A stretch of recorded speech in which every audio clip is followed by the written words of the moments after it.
નમસ્તે મિત્રો, દીર્ઘ educational classic ચેનલમાં આપનું ફરી એકવાર ખૂબ ખૂબ હાર્દિક સ્વાગત છે. મિત્રો, આજે આપણે ઝવેરચંદ મેઘાણીની સરસ મજાની વાર્તા જોઈશું. તો વિડીયો શરૂ કરીએ. ફકીરો કરપડો. સુદમણા વાળા કનૈયા કુંવર જેવા મામૈયા ભાઈનું ખૂન થયું, તેવી જ રીતે ઉબડા વાળા ભાઈ કલા ખાચરને પણ દારૂમાં કોઈએ ઝેર દીધું, એને વંશ ગયો. આ બીજા ભાઈને મારનાર પણ લાખા ખાચર હતો એમ બોલાય છે. ઉબરડાની ચોકીદારી પણ કપરડા જ કરતા હતા. ફકીરા કપરડાની અવસ્થા પાકી હતી. એના હાથમાં હવે તો તરવાર ધૂજતી હતી.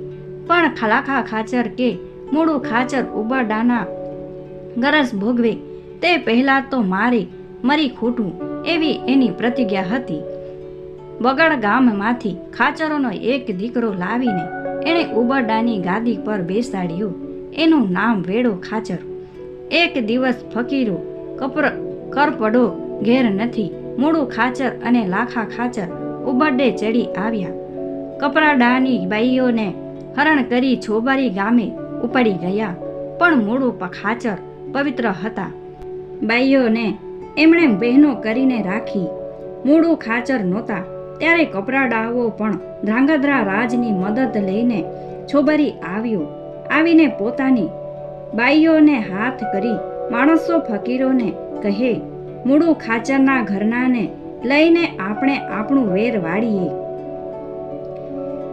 ફકીરાએ જવાબ દીધો, બાપ, વહુના આણા હોય પણ કાંઈ માના આણા હોય. મૂળું ખાચરના ઘરમાં આય છે તે આપણી માં કહેવાય. ભાઈઓને ઘેર પહોંચાડ્યા પછી ફકીર કપરડો રાજ સાહેબના માણસો સાથે ભટકતો હતો. મચ્છુ નદીને કિનારે એ બધા ચાલતા હતા. ત્યાં તો સામે કાંઠે ખાચર ભાઈઓનું કટક ઉભેલું દેખ્યું. દેખીને ફકીરાએ પોતાના અને રાજ સાહેબના તમામ માણસોને પાછા વાળી દીધા. બીજા સહુ બચે એટલા માટે હું એકલો આખા કટકને રોકીશ. મને મારવામાં બધા રોકાઈ જશે. હું હવે જિંદગી જીવી ચૂક્યો છું, મને મરવા દો. તમે આપણા ધણીને સંભાળો એમ કહીને એણે પોતાના વંશના જુવાનને ને ઉબરડાનો માર્ગ પકડાવ્યો. અને પછી નદી કાંઠે કાંઠે એણે ઘોડી દોડાવી. વચ્ચે એરિયાનો બાંધેલ ઊંચો ધોરીએ આવ્યો યા તે વટાવ્યો. પણ બીજે જ ડગલે એક બગદાડું આવ્યું. તેમાં પડતા ઘોડીને પગ ભાંગ્યો. બચાવવાની બારી રહી નહીં, કેમ કે સામે કાંઠે પણ શત્રુઓનું કટક દોડતું આવે છે. તલવાર કાઢીને ફકીરો એકલો ઊભો રહ્યો.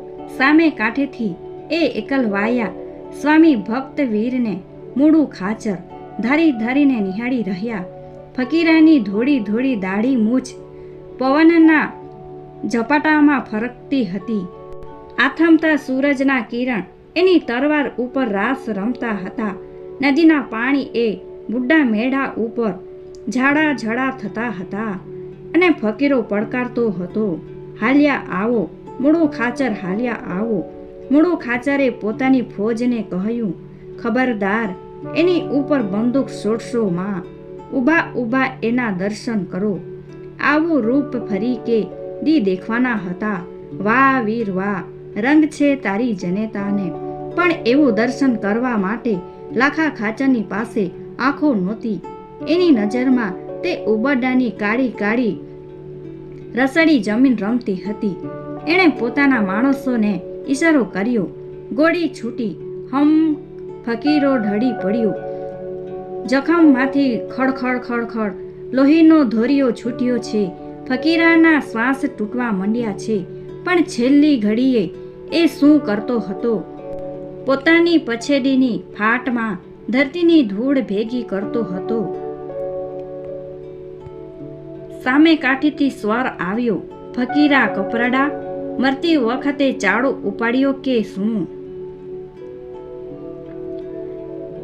આ કાંઠેથી જવાબ ઉઠ્યો, ના બાપ, આ તો મારા ધણીની ધરતીને મરતે મરતે એ ભાંધી જાઉં છું. ત્યાં જઈને કહીશ કે મારા ધણી મરતાએ તારી જમીન લીધી છે, દીધી નથી.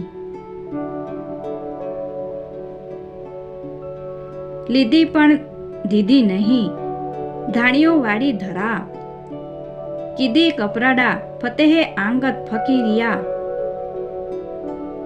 ફકીરાના રામ ઉઠી ગયા, મોડું ખાચરે એના પગ પાસે બેસીને આંસુ પાડ્યા. એણે પ્રતિજ્ઞા લીધી કે ઉભરડાની ચપટી માટી પણ મારે હવે ન ખપે. ફકીરા કપરાડાની ખાંભી અત્યારે મચ્છુને કાંઠે મોજૂદ છે. Thanks for watching. Please subscribe my channel. Thank you.